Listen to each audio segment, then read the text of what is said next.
Many people have problems with art and not with reality. So why is art different? It's pretty simple, right? This is knowledge, this is thinking, this is thought. Yeah, it does something strange with your head. Welcome to the Undergang Armchair. Bring it. Hello, everybody. Welcome back to the show. My name is Ando. We have a wonderful, wonderful show for you today. I can barely contain myself. I'm so excited. It's actually one I've been sitting on a little bit, which always seems to somehow make it better because I get to hear it again and kind of relive all the interest and salient points made in it. But I have to be fast because it's a long one. It was too good. I couldn't cut very much of it. It's just too good. So we have Sara, Peter, and Tobias on the program today. You may or may not have heard of them. If you're in the photo book world, you probably have. They are a group of young Danish photographers that came together not so many years ago, and they made this book, this project called Phenomina, which is really just truly amazing. And so I invited them to come in. I wanted to talk to them, and we ended up having this really great conversation about, you know, the project, but also about how they built it, how the group came about, how you work together. This is really, really interesting stuff for people who are starting out, who are interested in learning how projects develop, and for people who work in groups, giving up control, working with the ego, fundraising, all this sort of stuff. Really, really relevant for most of us working in the arts. So I'm going to let them get to this, but the timing is absolutely perfect. Last week, with their new project called The Merge, they won the British Journal of Photography International Photo Award, which is really one of the bigger photo awards we have out there. Tremendous stuff. Great exposure. They're going to have a big show in London. I'm so happy for them. I really think that they deserve this. It's perfect. So in light of that, I'm going to go straight to the conversation with them. I'm going to let them tell it. Strap yourselves in. It is a little long, but it is really good, all of it. So just check out their book, Phenomina. It is phenomenal, for lack of a better word, and enjoy. Makes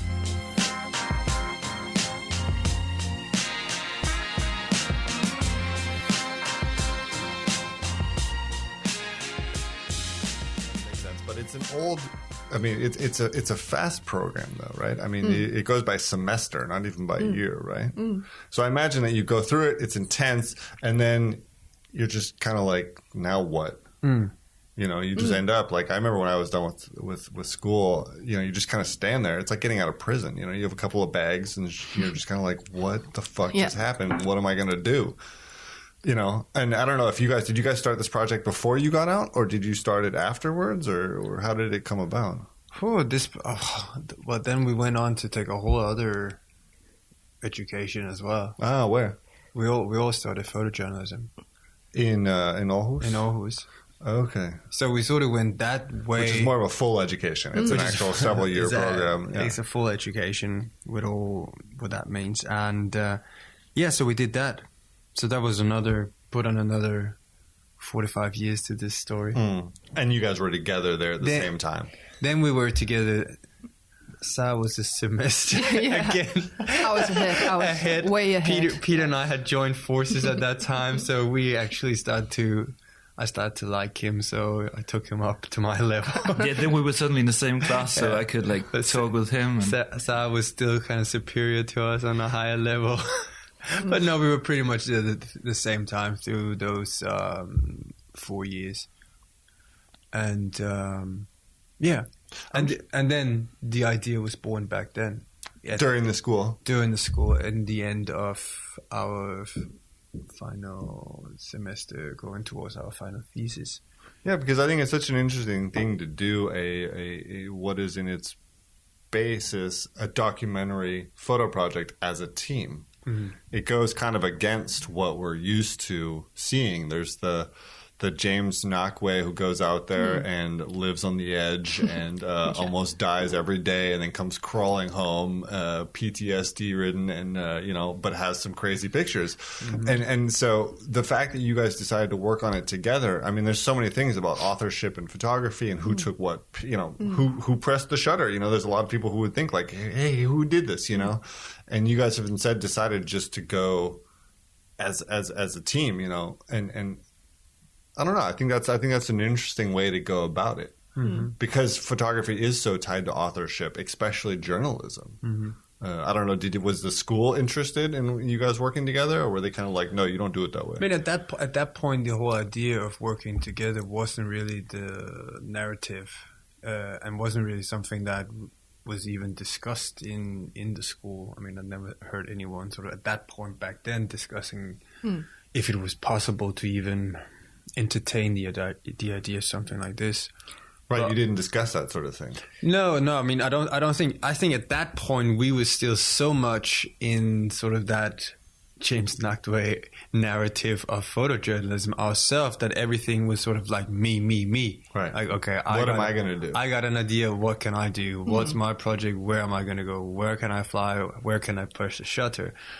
But when we graduated, we already pretty much from day one started, studio office space together because we wanted to be close to each other and, work with each other and with other people with other backgrounds. And then the idea sort of slowly started to really, evolve and the whole conversation between the three of us about can we actually do something together? What does it mean? Why are we always by ourselves? Why is there this idea? Why is photography always like this ego thing?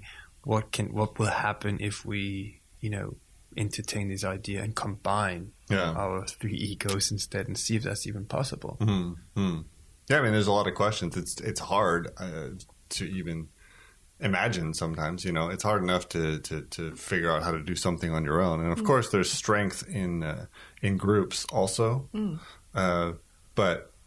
Everyone has to agree. That can't always be easy. No, but that's true. But the way it started was the reason why we started the studio together was because we really wanted still to have each other's feedback. Like, look at when I'd done personal projects, I would show it to Peter or Tobias, and I really appreciate their feedback. But you were still, along with it afterwards, and we kind of looked at people, if you're a bigger group like in a movie or whatever, you can do bigger projects. And we just, after a couple of years at the studio, realized that our own personal projects got like smaller, whatever, because it kind of, the commercial side took over, so the personal project was always pushed like back. The reality of surviving, making money. Yeah, and at some point we're like, okay, I had this idea for like 4 years. I didn't do it yet, whatever. At one point, I can't remember who, but like, why don't we just try to collaborate and see if we can do a project together and use you use the energy you get when you're three people, because if you agree on like, let's do this, you're not gonna just keep pushing it backwards. If you want to jump on board, you're going to book the tickets, then, the ship sails at a certain point. And there's also a feeling of responsibility to each other at that point. Exactly. You can't just fuck off because now two other people are like, hey, I thought we were doing this. Exactly. That's interesting. And it actually goes back to something when I moved here to Denmark. It's the same thing. I miss that being able to have someone to talk to. Like it's really important. And I tell young people who are done with art school, find a group of people, do something together. Don't wait for someone to ask you to hang work on the walls. Find a group of people, make something, do it yourselves, because no one will wait for you. Like no one's going to show up and just hand you something. And there's a lot of strength in that. And also you see people cooperating in many other fields, like in film and in theater and any other fields. So why is it that photographers are so afraid of doing that? And I think it leads back to you and what you said before about this narrative that you have to be doing this personally. You have to also, there is like, maybe it's not so present anymore, but when we started in Phenomina, like this idea of this narrative, like you have to sacrifice something to get the story. Yeah. And I think we really have to move forward and away from that. And, of course we can do much more if we cooperate. So. Yeah. One thing I've noticed is now that the camera technology has gotten so good, the amount of like photojournalistic-esque projects have doubled or tripled because you don't need years of experience to get that shot in low light, or to do, to carry the film through the jungle to get it out of there safe. All that sort of stuff. It's just become so much easier to actually make a good looking image that at a point it's just kind of like, you don't really like, I don't know. Like there's all these websites where you just see like people's personal documentary-esque projects, and in a while I can't really care anymore. It's weird. It's just, I've noticed that it's just kind of like happened, that it goes together with the amount of images we see all the time anyways, but there is definitely a need to shift what we're doing here, what stories we're trying to tell and how we're telling them and stuff. Yes, because also when we are suddenly three persons working together, then we can structure a project and we can make a concept that we couldn't do ourselves. Like we can take a documentary project in a whole other direction, and we can both go deep into a subject and broad at the same time. And we can, as we did in this project, we work with an anthropological approach, which we've never done before. And I wouldn't dare to do that myself if I just went out there with my very smart, low light, capable of shooting the jungle camera. So that's another thing that it enabled us to structure the project in a much more daring way. Right. Yeah. Right, and completely changes the result accordingly. But everybody, like one of the first things we tell people when they ask how we did this, because it was just eager to try to collaborate and, get the others' impact, ideas, like put it all in a big pile where the energy is kind of bubbles, explode. So what we tell people is like, it was an experiment when this started. We didn't realize that we would end up with enough material for a book. We didn't realize it would, how it will look. And that was great, trying to push the boundaries and try to do a project another way, and having that freedom to like, let's see if this works. And if it doesn't, well, we tried it anyway. Right. It was a great road trip, whatever, to the state. It was a fun project. We didn't know if it would work. So there was a lot of energy in just, wanting to try something else. And it was also kind of us being very sick and tired of, photojournalism with all these rules. You have to do it this way, blah, blah, blah. It kind of killed the creativity, I feel. Like, it was like people always do the same projects. They all do this follow the same formula. Like, you have to do it this way, blah, blah, blah. Yeah. And that kind of bored us, like, because we also, besides showing, our own projects to each other, we also look at what other people did, like discussing, do you like this? Do you like this?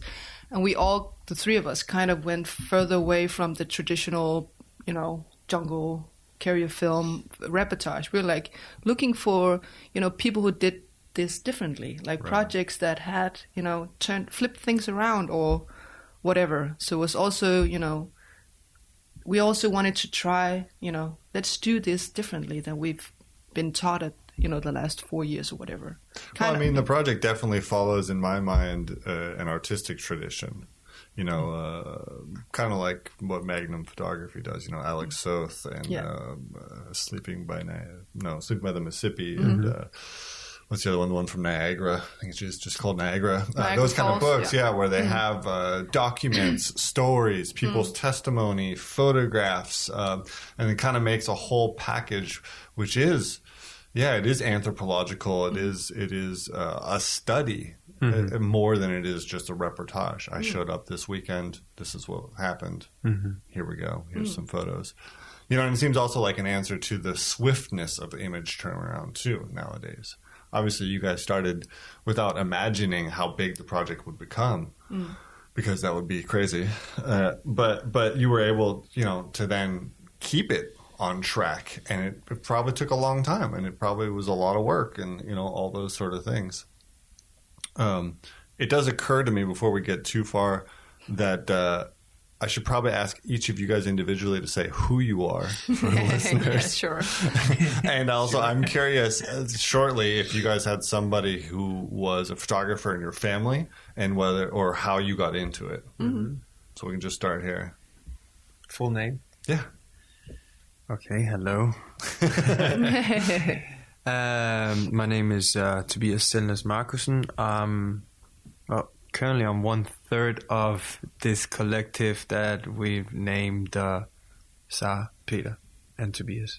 That is your okay. Because I was like, do you guys even have a name? Okay, We had a name, we changed it. Now officially we have a name. What am I? I'm a photographer. I've grown up on my grandfather's floor, flipping through photography books since all the time. I got my first camera through my grandfather, who was very much into photography when I was 7 years old or something like that. And I remember, I think I broke it already on the first trip to Austria together with him, and I was so sad, because that was the first time I actually shot a film. And I think I dropped it on a bathroom floor somewhere outside of Innsbruck in Austria. I don't ever think that film ever came out, because the camera broke and it got destroyed. Maybe it's better that way. Maybe it's better that way, but sometimes it can kind of be nice to see what was the first images that I ever took with my own camera. So yeah, I mean, I think there's always been, everybody's always been photographing. My mom and dad photographed a lot when I was a kid, so there was always cameras around. It was very natural that photography it was not something they did, but I seen some of the shots they done from traveling China when I was young, which are amazing. Right. So, well, back in the day, you had to have some knowledge of what you were doing in a lot of cases. Yeah, I mean, I just got introduced to it sort of because it was there. It was just there. I mean, there was photography books, not like photography books that we know of these days, but the photography books that you had in sort of the early 80s, mid 90s was more like historical books. So for me, it was like kind of like this thing that I could like jump into these books and I could disappear, and I could be in 1925 and I could be like, wow, imagine the world look like this, right. Which is still one of the things I appreciate the most. But now I just like colored, like hand colored photographs. Historical is like one of my favorite things to do. Like, it still blows my mind when I'm like, okay, so this is how the 20s looked in color. It can still totally, because I'm so like, wow, the world was black and white. Right. Like the past was black and white. Right, so like hand colored images is like the most mind blowing thing I know. That's awesome. That's my take on photography. Fantastic. Do hand colored stuff. That's great. What about you? My name is Peter Hillis Eriksen. I just discovered this photo actually when I was back in my parents' house, where it's from. I think I'm 10 years old, and I'm standing behind like this huge VHS camera, filming the other guys in doing this school performance. Yeah, and I just started thinking about it. Why did I do that? And then I remember like I was so afraid to go on stage and perform. So afraid. Like totally anxious about that. So then I could be standing behind the scene with the camera, behind the camera. You could be in control of the situation again. And I think that is sort of points in the direction of what I've been doing since, because I feel, and back then, more than now, but still, like the world is in a fucking chaotic place. It's a dangerous place. It's terrifying, and it's hard to understand what is the system and where to go to get that, and where to not go to get beaten up. And sure.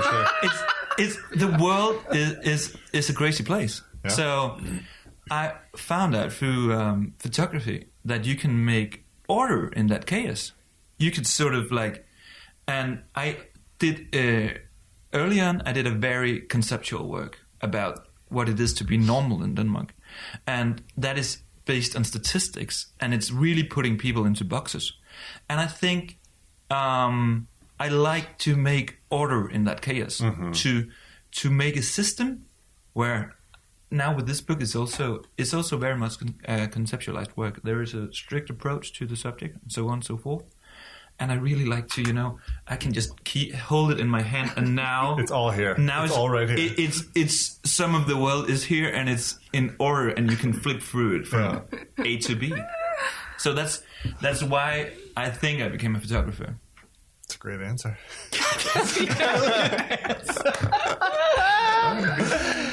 Oh, What about you, Sarah? Sarah, the pressure. Can you top that? No, I can't top that. No. I think mine is kind of different. I think I started with photography when I was, 12, something like that. This is a very weird story. Great. My father was diagnosed with cancer, and he started just to shoot everything he saw with the camera.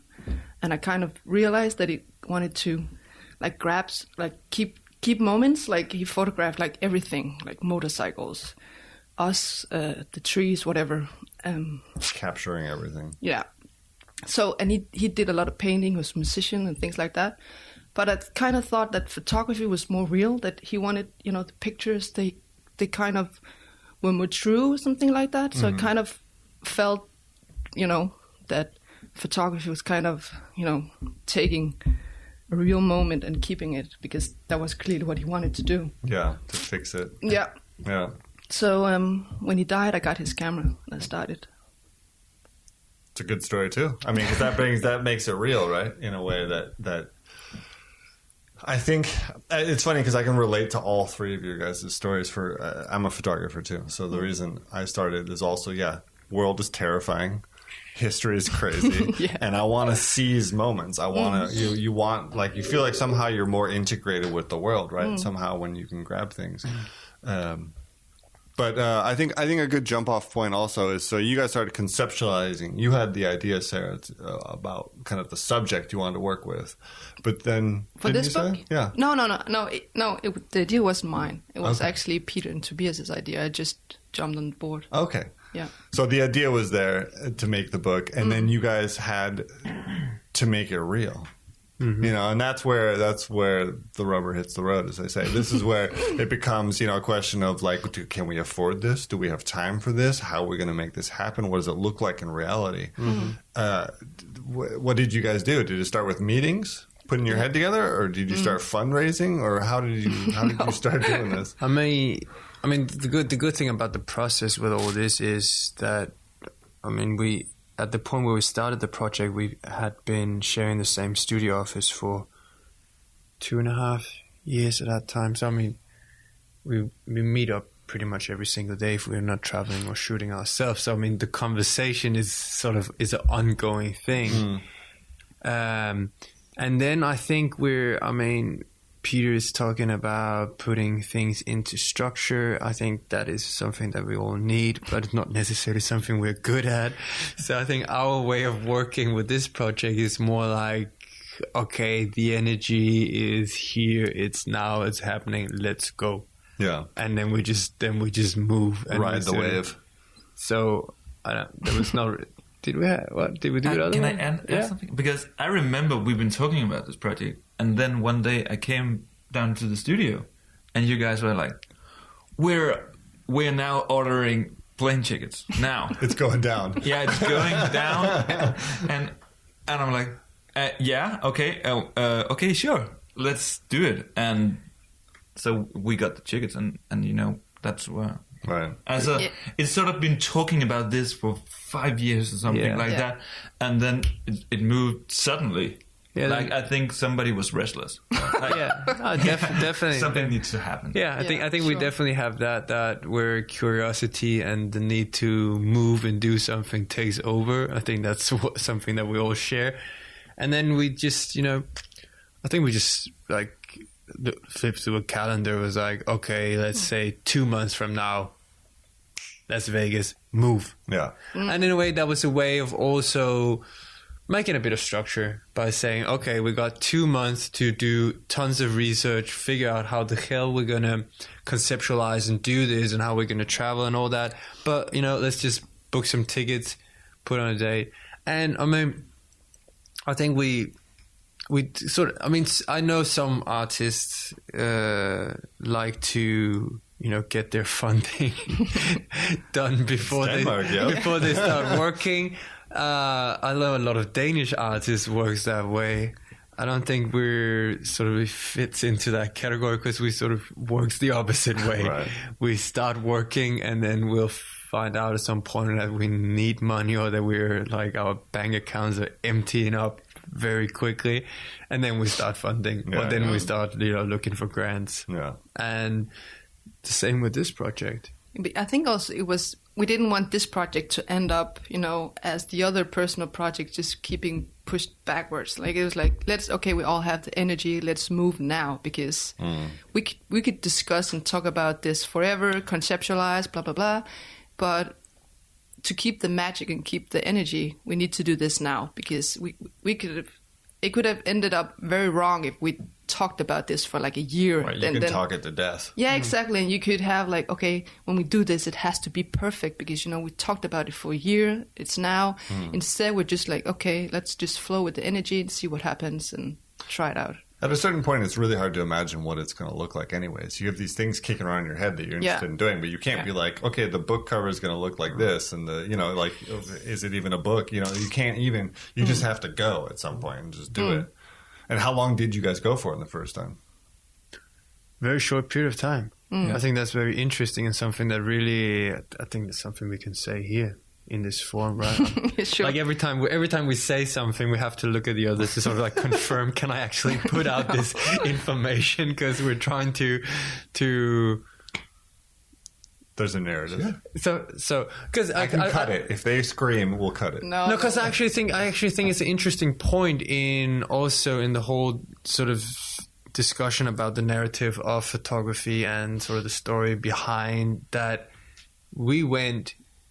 The trip that we went on, which was initially just thought as an experimental, let's see if there's even possible to do a project like this, was for 2 weeks.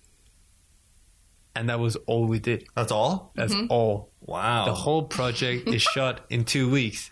And it's so much fun. Good job, guys. In a sense, it's really fun because there is still in the world of photography, even when you move into the world where it's more contemporary and sort of, there's still this, people want you to been working on something for a shitload of time. Yeah. Because that gives it some kind of significance. Right. So it's been something that we've been sort of very challenged about. So what the fuck is our story? Like we have this product here that apparently people like, they think is amazing. They're like, okay, so you guys been traveling for 2 years in the States. We'll be like, yeah, not really. Like something in between nothing and 2 years. You like put it somewhere there. Because I mean, the truth is like, with being the three of us, and probably also with the background that we have in photojournalism, we are, when we're working, when we're in the field, extremely efficient. Sure. Like we work our asses off, and we're traveling 3 people. So we cover. It's actually 6 weeks in a way. I'll say it's triples, like because the efficiency is also in the ongoing conversation when you're on the road. You debate all the time. You discuss subjects. You discuss how you're doing, like all that thing that if you're working by yourself, you need to return from a trip, have that conversation, maybe show your work to someone else, have the feedback, then return. But here it was just like this energy of just going and going and going and having that conversation while doing it. And I mean, and so I think it's interesting too that, does it matter? Does time matter? I mean, does something becomes a better project because it had taken us 10 years to do it? Or is it good because it is what it is? The product is what it is, and that's what's important. It doesn't feel rushed. No. So in which case, 2 weeks is fine. It doesn't really matter, right? But also, of course, before we went, we had done a lot of research. So we had laid out, the path and the places and. Right, you didn't just show up and wander. No. And we just started another project in January, and we also traveled for 2 weeks, and we returned with almost nothing, and we were like, how did we do that project last time? It was also kind of... So luck was involved too. Totally. Luck and just, like, it was the subject, you know, with the people and was also very present, the places we went. So there was tons of material, there was tons of people, there was tons of places. So we didn't have days without shooting, you know. And we were just really fortunate and lucky that, you know, we had some good contacts that would, you know, contact their people in the field, whatever. So we would always, the three of us, have something to do. That being, you know, photographing objects or places or people. There was always like this list that, okay, tomorrow I'm going this direction. On the way I can also do this landscape and blah, blah, blah. The other person was... So we would shoot, you know, like crazy. And we can't really grasp how we did it in 2 weeks. Like... And then something amazing happened, that there is a UFO filmmaker in the United States, and he immediately liked us very much. So he sort of opened doors to people that he himself had been using 7 years to access. Right. So I think when we got back, the initial idea was this was an experiment and let's see what we can get. But there was a feeling like we actually covered what we wanted. We feel... Sure. We have very, very vast material, and I think there are 15 portraits in the book with text also, and I think we could have done the double. So we took a lot of material out of it, and there was I didn't feel any need to go back. Actually, we did a few interviews on the telephone afterwards, but that was basically it. And then also, I think what happened when we did the first edit, we made a complete dummy of it, which is different from this one. So, in a sense, we made 2 books. So that's maybe why the final product seems very finished and how it should be. And also. Before we went, we kind of made a list, you know, just a wish list. Like if everything turns up exactly how we wanted it, we would need these people to cover the story, that being all from abductees to scientists to journalists to the commercial side. So as Peter said, when we returned, we kind of had, you know, we could check on all these people. So we were like, okay, this is kind of in the best of worlds what we're looking for. We didn't think that... You know, I think we were just we would see what would happen. But, you know, when we returned, we were like, okay, we have a lot of material here. And we didn't know what we had because we shot it on film. But we had an idea that, you know, just from writing down. So I photographed this guy. Okay. Right. You touched on it some way or another. Yeah. Well, I think it speaks a lot to the power of research. One of my big problems has been not researching projects properly, you know, and you can waste a lot of time and film doing that, you know. So having a list of interests, goals, things to touch on that you've already, you know, because you also, you want to have some sort of angle to start with or something. It occurs to me right now, we haven't even named yet what the project is about, which obviously we'll do at the top of the episode. But that's quite funny. I think I'd like to hear a little bit about where the interest comes from and how you guys developed this, the idea before you even took off. I actually like that. I really think that it's also interesting to have a conversation about the whole thing without naming what it's about. Because. Well, it makes it very general, it makes right? it a very different discussion from things. what we usually have. Yeah. Because some obvious questions that are led to by introducing the subject we have not touched on. So now we've been touching on a lot of other things. Which is really nice. Yeah, it is. But of course we will tell you what it is. It's not that we don't want to do that. It's a book about birds in the Amazons. No, it's not. Where did it come from first? Well, I think we all share this fascination about paranormal and weird stuff, and probably always have had that as something that sort of interested us. But this comes out of Peter and I was living at his uncle's house. That will be 7, 8 years ago now. doing our final semester studying photojournalism, and he has like a great collection of UFO books, magazines, old VHS tapes, documentaries, and it was a very, very cold winter, like one of those winters where there's actually like half a meter snow everywhere, and it was in the countryside. And so we just ended up spending really a lot of time in that house and just started watching documentaries. Like literally just think like flipping through his like home TV setup things and just being like, you know, what are we going to watch? Like, should we go for Top Gun again? Should we go for, oh, there's quite a few UFO documentaries there. I mean, let's see if there's anything interesting here. And we just started watching a lot of documentaries. And at some point it just became that conversation.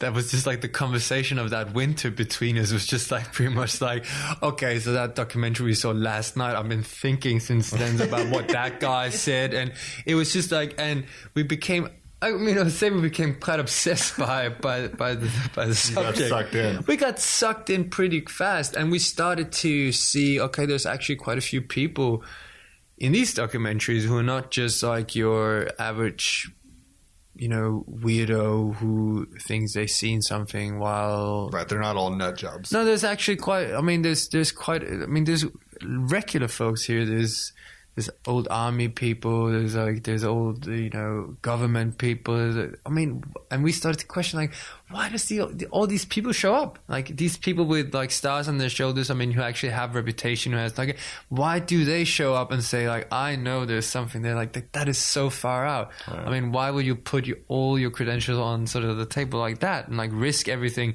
by taking in this subject, which is so ridiculed and for most people just like connected to weirdos in the desert somewhere. And we just started talking about, okay, how could this be done, and why isn't this sort of treated with the same sort of seriousness as everything else? And when we started to speaking to people, they were starting ridiculing us, and we're like, you guys are nuts. I mean, you should focus on proper subjects. I mean, have a conversation or something that really actually matters. Like, you know, there's probably someone like traditional photojournalistic approaches. There's probably someone, you know, there's a flood somewhere, or there's a climate change subject, or there's a civil war. There's all these things, and we were walking around this world of UFOs and aliens, but it just that sort of approach that's just stuck to us. Yeah, I mean, we discovered that, for instance, if you do a project about a religion as a documentarist, people will not ask you, oh, so now you're a believer in this Buddhistic sect. Are you part of it? Right. It's like, with the UFO subject, it's like, I want to do something about the UFO subject. And people will be like, what? What the fuck is wrong with you? Do you believe in UFOs? I didn't say I believe in UFOs and aliens.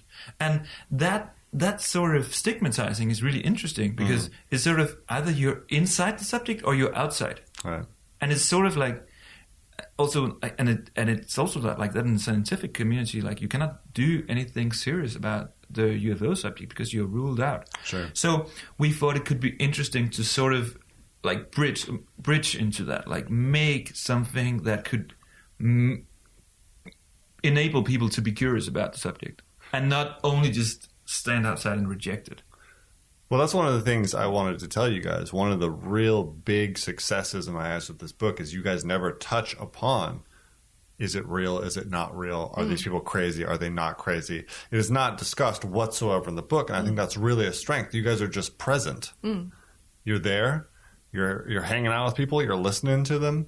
You are looking at what they have, what they do, you know, and that seems to be so much of the debate about phenomena and you know, that it's a bunch of crazy psychos. And there are definitely nut jobs, but there's also these other people, like you're talking about military people, engineers, people who by all appearances seem to have pretty good grip on the world, you know, and you're kind of like, well, what are you doing here exactly?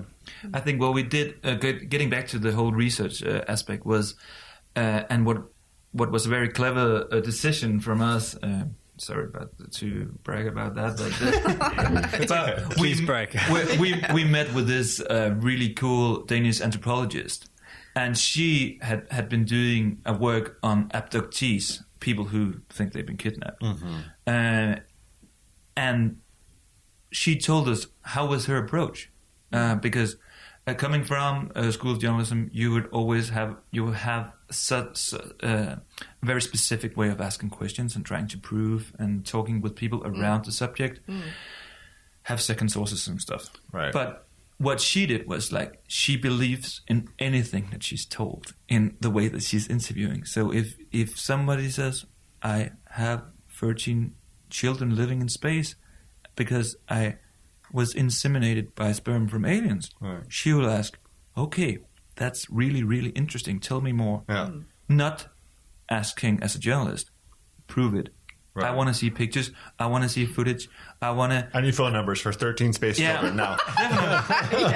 Yeah. And we knew we had this. We agreed on having this approach before going on the trip. Right. And that's a red line through the whole work. Also, not only in the approach to how we interviewed, but also in making the landscapes, like looking at the landscape in the mind, staying in the mind of the witnesses, like photographing a landscape with the same mysterious feeling that could there be something out there. So that was deliberate. That was deliberate. And also in photographing objects, for instance, people put a lot of meaning into objects. So we try to give the objects that we photographed in the project the status of evidence. Yeah. Like this object have a really, really high significance. So you should pay attention to this object now. So in that sense, we sort of framed the project from the beginning. And in a way that was not limiting. Because sometimes I think when you make a concept or you choose an approach, you end up... by having the feeling of, can I do this now? Because it's sort of not the approach. But this approach was really open, and it was liberating. Well, it strikes me that you guys talked about, you just went there like, hey, we'll just go there and figure it out. But you guys actually really pretty swiftly worked out an idea of a method and a... now I'm thinking in Danish words here. Indgangsvinkel. Approach. Approach, yeah. A method and an approach for executing the project. And I think that's really important because, again, going back to me trying to photograph things sometimes, I don't work documentalistically at all. But I have tried at various attempts. And it's if I leave it too open... If there's no approach or method, then it's just, there's nothing to it, you know? It's just a person with a camera there. There's no vision, there's no story, there's no narrative, there's no nothing.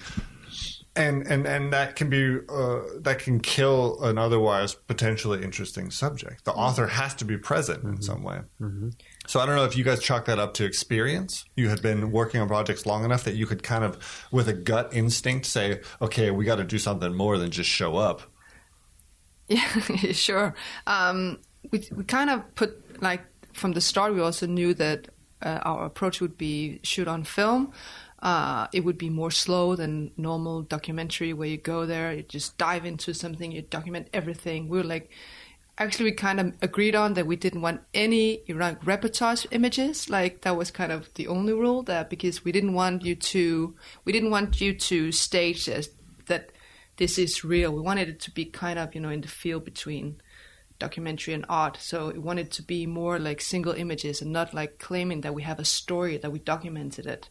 So that was kind of the only rule, which controlling broke. lighting and seating people. And we didn't use artificial light except from on the object photos. We mainly used like just the light that was present, like sunlight or indoor. So, but what I mean about documentary is we didn't want to, for example, one of the first places we went were at Mr. Johnson, where there was this therapy group. She has, she's an abductee, the one with the 13 children in space. And she now has like therapy sessions where people who have some kind of experiments show up at her house and they kind of go through people's experiments in a place where you're not judged and where you can speak freely. And at that place, we kind of we focused on specific things. We didn't, the room was very dark. There was a lot of people, so we couldn't have made great documentary images. Instead, we kind of focused on, her objects, her portraits, things like that. But before we began the project, we kind of put it into categories. Like, we need a lot of portraits. We need the actual people, and not just, real people with real stories. And we need places that have significance. We need to go to Roswell, of course. We need to find the crash site. We need to go to Area 51. We need these places. We're not making this up. We're not shooting, in a park somewhere claiming that it was the crash site. And we need the objects, because the first thing people would need, is there any physical evidence? Do you have anything that, can back up your story? So it's also kind of our, comment on, okay, here's a lamp, that an alien touched. You figure out if you think it's true or not. But, the woman who has the lamp claims that an alien stood holding her lamp in her living room. So, of course, we're going to include that in the book. So we kind of had, we had a lot of rules, but as Peter said, it was very open, because we just knew that we wanted to do this differently than we normally would do. But how did you know to do those things? How did you know to structure those things that way? I don't know. I think that's the interesting part about how the whole project developed. I also think a lot of these things actually happened in the editing process afterwards. I think we took a lot of conceptual decisions afterwards, because I think, as we touched upon before, I think when we went to the States for that 2 weeks trip, it was more seen as okay, this is a research trip. Let's see if there's... You didn't actually expect that... We didn't expect to produce the material that later became the book. We went there to do the first trip. I think we saw it all. This is the first trip. We're going to touch down base, see what's there, research, talk to people, get to do something, see if there's actually ground to make this project work. So I think a lot of it came in the process afterwards. But I think, remember that the project and the initial idea goes 3 years prior to us actually starting working on the project. So it's been a conversation that we've been having about this project for quite some time.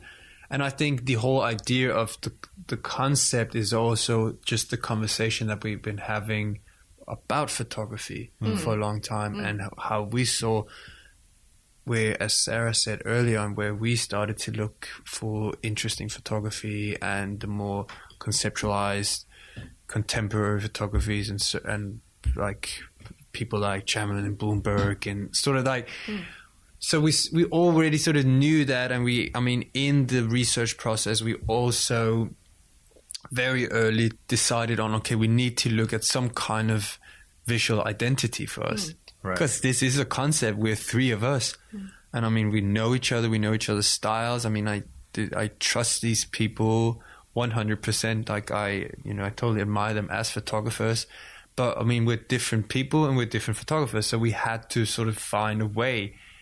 So we were very early on, we started, look at inspiration and where could that be, and what could this look like? What could this look like? And it was very much sort of founded in sort of American photography. We wanted this to be an American project, so it's very much inspired by American photography, and it is very much, if you look today, inspired by someone like Alex Soth. But way back, it's more, work of someone like Stephen Shore, for example. So Eccleston and stuff like, those kind of photographers and that kind of style, and sort of also taking in sort of this whole storytelling of the visual storytelling of the subject, which we thought this is a very much an American project. It's about American culture, it's about movies, it's about film, it's about the visuals that we see and have been living with, So we want to tap into that. This is E.T. Yeah. So it has to look in a way like it was shot standing next to Spielberg, you know, having that sense, because that's such a big part of the story is the popular culture. I mean, we are digging into the popular cultural myth. We're not looking at UFOs worldwide. We're taking that exact route between Roswell and Area 51. That's what created that whole, you know, storyline of today. Yeah, so what we did was also that we, instead of, if you see other group projects or like shared works sometimes, in photography you see one person shooting in this way and another person shooting in this way. So in the book or in the project you can see that there is still a conversation going on. Like you approach the subject with your way of shooting, and the other one shoots in a completely other way. I'm not sure that you can see that.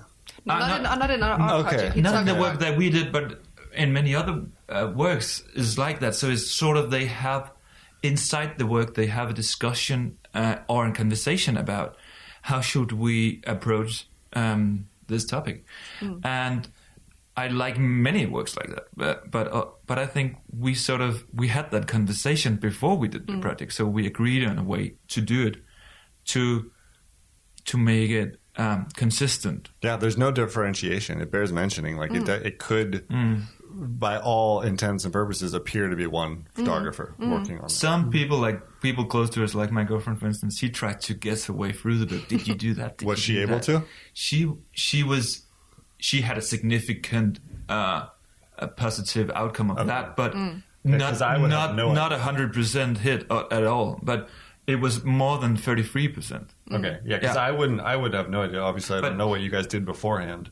And I think people can't tell, and I think it gives both a variety of subjects and like small varieties in the way it's approached, but still has this visual, consistent feeling to it. Let me guess, you guys use Mamiya 7s. One Mamiya 7. Okay. Like we used actually 3 different kind of cameras. Oh, really? Okay. Or 4 or more, like a lot of different cameras. But medium. But it still fits together. Yeah, it does. But I mean, it also took quite a lot of work to get it to fit together. Well, I mean, that is kind of the next step, because then you get home, you have a huge material, and what took me years to realize is editing is half the work. Sure. You know, making the project, the way you cut the project, and like you said, there was a ton of stuff that got cut out, you know, and you have to kill things which you think are great because it'll help the final product become, or the final project become what it's supposed to be. And that's an impossible work almost to edit. It's so hard because every single choice changes everything in a weird way. And I don't know, did you guys just have to pull your hair out and scream and cry, and just, you know, the 3 of you together constantly looking at it? I mean, how do you turn 2 weeks worth of hundreds of rolls of film indubitably to, what are there, 70 images here? Something like that? 80 images? Something like that. Yeah. I mean, I think the whole sort of editing process that came after coming back is very significant in how this work turned out. And I think one of the first things we did was that instead of, say, me coming back with getting my negatives, I will go through my material and I will make my selections, and then I will approach the other guys. Right. We would give away our negatives, which means that Sara and Peter will have mine and vice versa. Just put it all into a big pile. Which would mean that it was so important for us to create that co-ownership, to make this our body of work, so that every image belonged to us. And, you know, everyone who works with photography, especially works with shooting on film, knows the magic of seeing those images for the first time. It's not digitally, it's not like you don't have no idea. And sort of giving that first experience and that first look into that material to someone else, but in the, you know, return receive some material that you had like no clue about because you hadn't been the one pressing the shutter, but you heard the stories, you found been a part of your own research, you found that maybe you were the one finding the source, talking them through the interview, all that kind of stuff, because it was all a joint venture. And all together. Then we could start blend all these things together, and we were very sort of conceptually, we understood, I don't know, just by heart that this process was important and that it worked for us. So we were very early in the process. We also included the graphic designers that we worked together with, and just shout out to Nicole and Marco. Yeah, big time. It's beautiful. They did a great job. Iron Flag people who were amazing in this process, and gave them all the material as well. Okay. So all that control that normally you have as a photographer, like it's my subject, it's my images, it's me. Okay, now I got to take control over the material when I get back to editing. All that we gave away.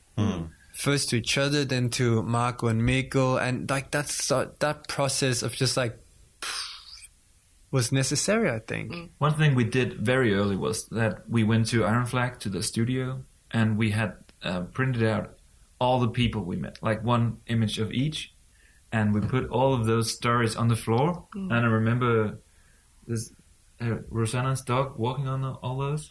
But did you guys know them beforehand? The graphic design team? I think you knew them, Tobias, beforehand. I knew them before, and I mean in the same way as everything with this project. You know, I was at a birthday one weekend, ending up having a conversation about UFOs with Marco, and then I go to a party the next weekend, and I meet Mikkel and have a conversation with him. So it's like it was just like this thing. So we approached them. You seduced them. And I seduced them with UFOs, and we approached them and we're like, I know you guys love this subject. So guess what? you're on board. Yeah. Like we want you to be a part of it. So, I mean, it was very important for us to have someone like that to in a way share this authorship as well. I mean, we really wanted to sort of be like, this is also your project, right. And we did that with all the people from Jeppe, who was our editor, and all the written words. That's Jeppe Kontrabadelbo. Shout out to him as big well. shout outs to him as well. Fantastic editor. Yeah, he's doing fiction. We wanted to include them so that it was that the whole feeling about sort of making this project and the whole process was very much like a family thing. Like, we're in this together, we're doing this thing. It's not only ours, because it was so much about sort of, letting go of that control and that ego, and be like, can we actually end up making this project so much better by giving away control instead of, constantly, being like, this is mine, being so protective of it. Back off. And back off, I can't show you this, I can't. I'll take all my material and run away and I'll make my own project. I never had that feeling. But in your whole life? It was never. Never. Not in this project. No, not in this project. Not in the new one either. But anyway, it was intense to just stand there and have all those portraits laying on the floor. Sure. And together with Iron Flag and Jeppe and these two amazing people and the dog Bob, we had to talk about, okay, this person represents this, and this person's story is it too similar to this one? So that's one of the initial things that we did, that we sort of edited down on who should the actual main characters of the story. Well, it certainly helps to involve people, because if you look at images for too long, you lose the ability to differentiate. I'm going to go scan a bunch of 4x5 negatives here after we're done, and I've lost the ability to decide which one. So I'm hoping I have time enough to scan all of them, because I'm just kind of like, fuck, I can't see it anymore. Yeah, sometimes you're just like, all are great, and then the next moment, you can't none are great. But is this your guys' first book? Yeah. So, I mean, that's tremendous. It really speaks to the fact, because this is a very, very professionally made book. It looks like your 10th book or something. Because you guys... No, it does. And I think that probably speaks to the fact that you guys asked other people to come in and help. Because whatever design experience you guys might have, Iron Flag is a tremendous design company. They're going to kill it. We know this. Having an editor, you guys are good at English. Get someone who's even better. Like, asking for help, making it a team project really saves you a lot of pulling your hair out, but also really strengthens the entire project. But I just want to add, like, I can remember, when we arrived at our office with, just one big bag of film, and we literally gave the the chemistry guy all of film at once. Today I think I would have kind of, maybe gave it in portions. But anyway, got this huge shopping bag full of film. And maybe we wrote our name, I don't know, whatever. But we only did like the contact sheets, as Tobias said, and then we would, hand it over. And I can remember Tobias being totally nervous. Like, he was like, okay, so you're just going to look at my film now? And Peter and I like, yeah, we're really looking forward to see what you got here. He's like, okay, just... Can I write my name on the corner? Yeah, and he was like walking in circles, like, so what are you going to decide? Like, what are you going to choose? I don't know. It was kind of, Such a nerve-wracking thing. I mean, it's like... Well, it goes back to the idea we were talking about, too, about journalism, and it's me. I do this thing. Yeah, I mean... Fucking back off, Yeah. Plus, it's also, I mean... for me still, and I think probably till the day I stop, making photography, I still feel extremely vulnerable about my work.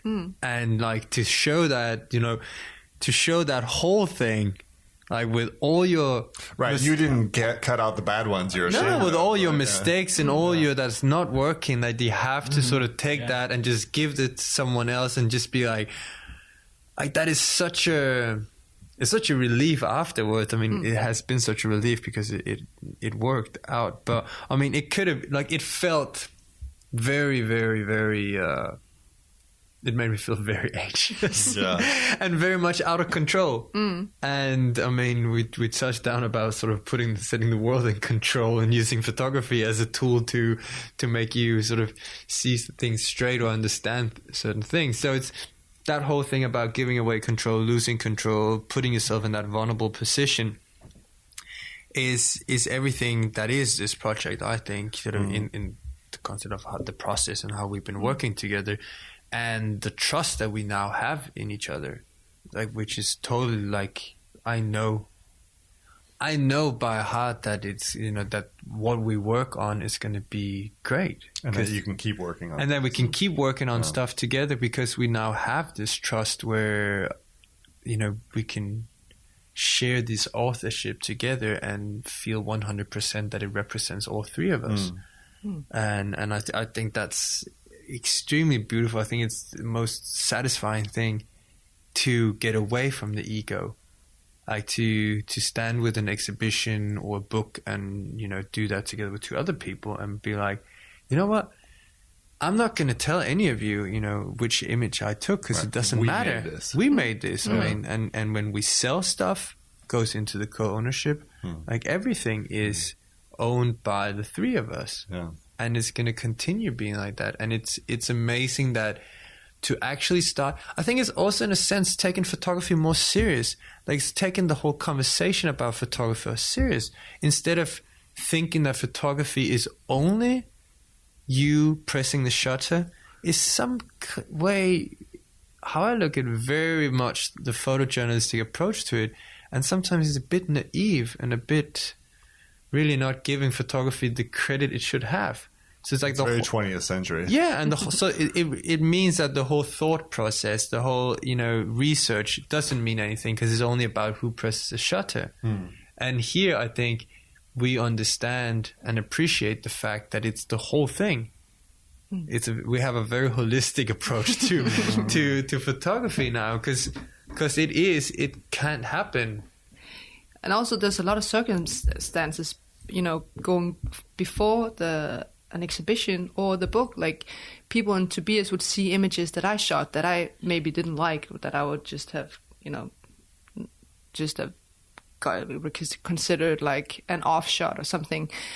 And, they put it in the book and I was like, it took me a while and suddenly it's like, okay, I see the point now. It kind of makes sense. And so that's also like Tobias and I have been looking at, work we'd done like years ago and looked at the edit and being like, that's just straightforward, the edit, keeping all, the scratches out or keeping all the mistakes out and actually including those sometimes makes it stronger or makes it more interesting.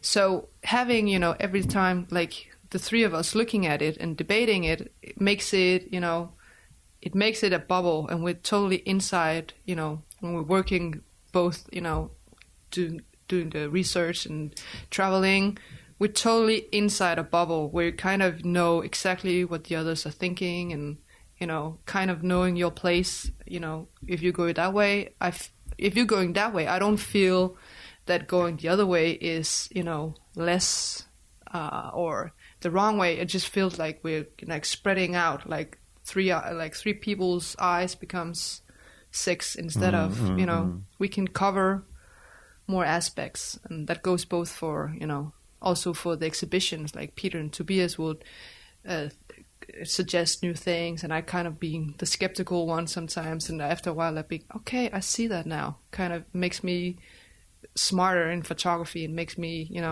instead of just having my way of seeing it. I'm jealous now. Makes all of us smarter.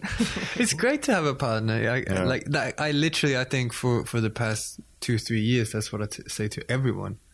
Everyone that approaches us, like other photographers or younger photographers or whatever. I mean, people who do photography, interested in photography. I'm not just like, go for this. Right. Like, this is the way.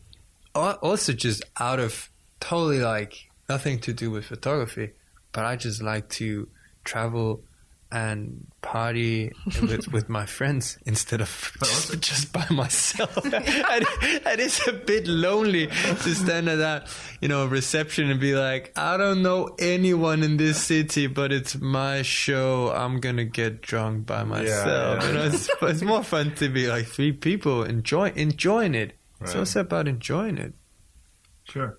I mean, I'm also trying to get people to do collective work, but we were just in Unseen, this festival in Amsterdam. That was last weekend, right? Yeah, and one of the persons we met there were talking about why do people don't work like as director of photography, for instance, or like more like a director. It doesn't have to be a flat structure as we. I don't want people to do exactly what we did. Right. You can set up other ways of working, like where you have a huge crew of people. For instance, and do that and put it onto documentary photography, for instance. I don't know if I have seen that. Maybe it is out there. I'm just ignorant. It could be really interesting to see someone work with like crews and who has a DOP or like a director of photography. So he doesn't press the shutter. Yeah. He just sits on his stool in the background, and could be interesting to see that done with documentary photography, for example, that you actually set out with someone who's pressing the shutter and someone who's directing that. Maybe just... Isn't that what Salgado does? Maybe. maybe there's someone out there doing it, but... No, but not making it obvious that's the whole concept and the whole process is that there is different rules. It's also, I mean, it's so interesting because there's also a lot of photographers in, take for example, fashion photography, where the photographer is so, I mean, he can't do the images without all his brilliant assistants who know how to do lighting. Who get paid shit and treat badly. And they are actually the ones probably with the knowledge of how to do lighting. Sure. So the guy shows up in the end of it and, presses the button and, the makeup artist, the stylist. I mean, there's so many things going into creating that image. But it always sort of still that conversation about the one photographer. Yeah. And I don't that's that thing. It goes back to this idea that it is this the narrative of the individual, the Alfred Stieglitz who does everything. Yeah. We're running out of time, and we haven't even got to touch on the book. Well, what's the name of the book? Yeah, what is the name of the book?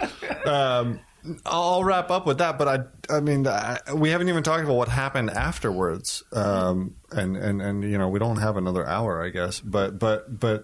I'm curious. Okay, so you guys are all working photographers to pay the bills, right? Yes. And you do that you do that individually. Yeah. Yes. You figured out a network, some way to make that work one way or another. But putting together a book of this caliber is a very expensive process. How did the reality get handled? Because doing the project is one thing, but executing the project is another thing. Well, again, we've been extremely fortunate. In that sense, we were approached by Rencontre des Halles, which is a huge festival in the south of France, who offered us a huge exhibition, and we sort of managed to to get the book out and publish the book the same day as that exhibition. How did they find you? They saw the dummy. Because we were in. How did they see the dummy? We were in our. We decided when we made. You applied. We put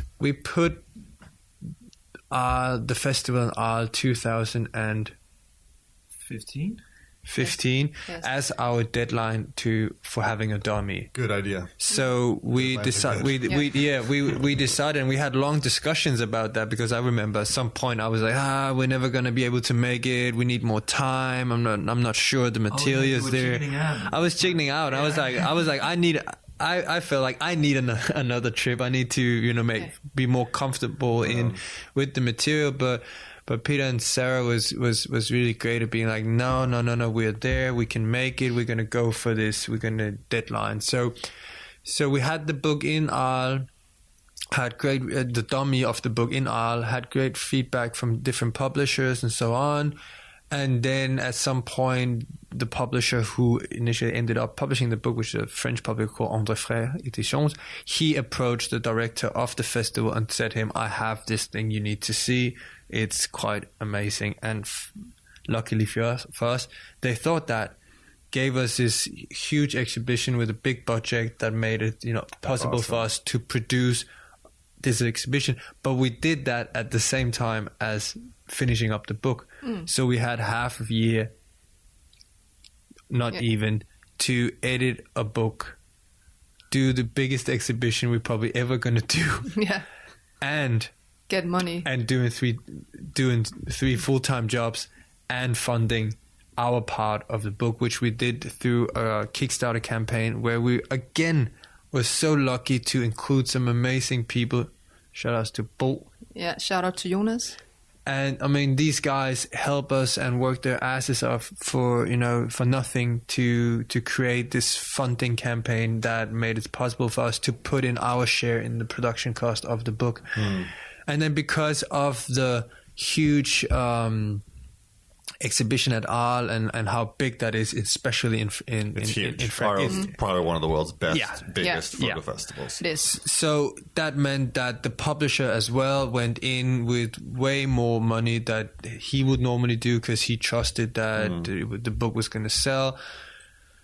So in that sense, we've just been extremely fortunate that that we got these opportunities. We've been able to work together with people who've been extremely helpful, who worked their ass off to make this possible for us.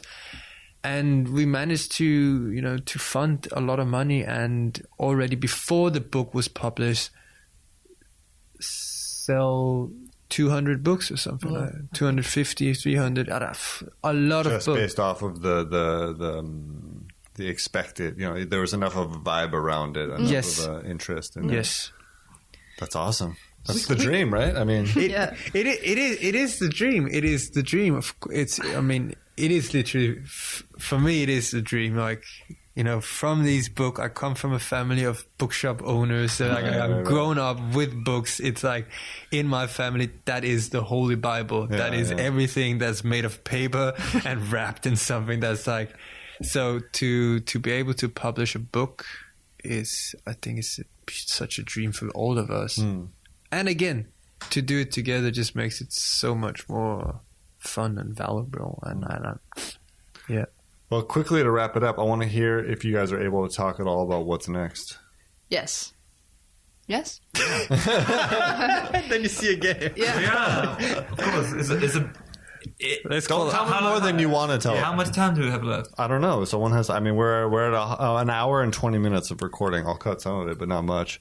But someone had an appointment at some point. Yeah, I don't know what time I it is. need deadline to be. Yeah. Okay. The new project is actually more fundamental, and it's much bigger than the UFO subject. The subject matter is the fundamental question: if we live in a simulation, if we can trust reality. You just sold one book to me.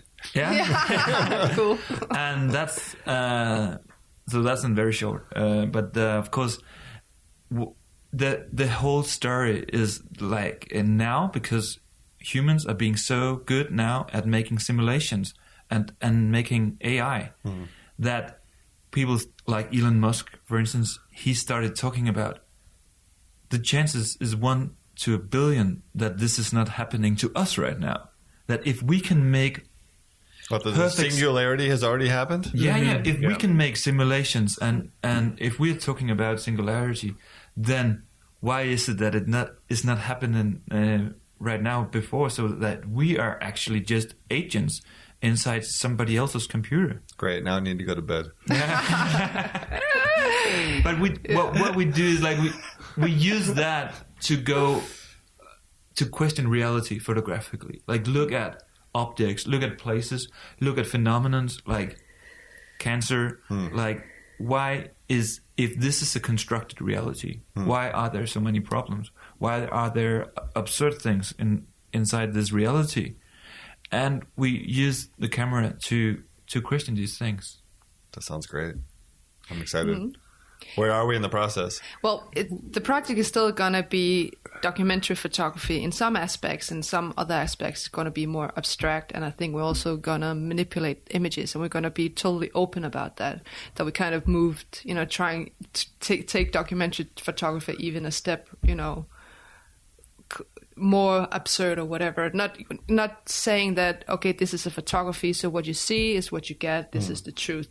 Having that to be an open debate and a question, if we kind of claim that photography is evidence in some way because, we didn't manipulate or whatever, we will kind of, debate that as well. But we are going to include actual, people with actual stories. We're actually going to look at research, like what is happening at different anthropological. Yeah, and also like we already been to Stanford and UCLA and Berkeley, and kind of went to the VR lab and went to the robotics lab, and so that was all documentary, trying to also show what is happening right now, but also have a side that's more abstract, looking at houses that are built funny, that look like, okay, did something go wrong in the program, the computer program, or that door doesn't end up in anything, whatever, or like twins or like doppelgangers, like things like that makes you question, like, this is weird. Like, what the fuck's going on here? Yeah, what the fuck? kind of play with you. Is but that the name of the book? Yeah, what the fuck? Yeah, what the fuck? Brilliant title. Yeah. We have another working title right now. Yeah, but I like this one better. What the fuck is going on here? Yeah, but there are like, we all have moments where we're like, this is weird, or just a deja vu or whatever, or a faith, or kind of feeling like, okay, is the path already been written, or is this the Matrix? Yeah, something like that. So kind of including that in a more artistic way, but also having, using documentary photography to show that there's actually some crazy shit happening right now that kind of explodes your mind, and where you like, okay, so this, theory doesn't seem that far-fetched, because we're actually experiencing things right now that makes your head explode, because Sounds amazing. Well, thank you guys. Thanks for coming on the show. The book you guys made, Phenomina, we'll say the name for the first time now, is really tremendous. And I hope it's not sold out, right? I think soon it will be sold out. Okay. Like it's going very well. So any potential listener, quit fucking around. I'd like to buy one if you guys have one. We're gonna order some, I think. We don't do a reprint. We don't have any books ourselves anymore. But the publisher still has them. Okay. Yeah. So I'll get one of those. But it's really a tremendous book. And I think it raises a lot of interesting questions, not just about the subject, but about working methods and photography. All these things we've touched on today. So I'm really looking forward to the next one too. Really blowing my head off. Thank you. Yeah. Thanks so much for coming on, guys. Appreciate it. Thank you for having us. Thank you so much for this conversation. It was great. Absolutely.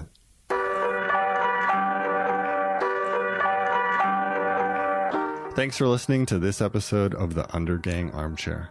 The intro and outro music was kindly provided by Johnny Ripper, and today's interstitial music was provided by The Passion Hi-Fi.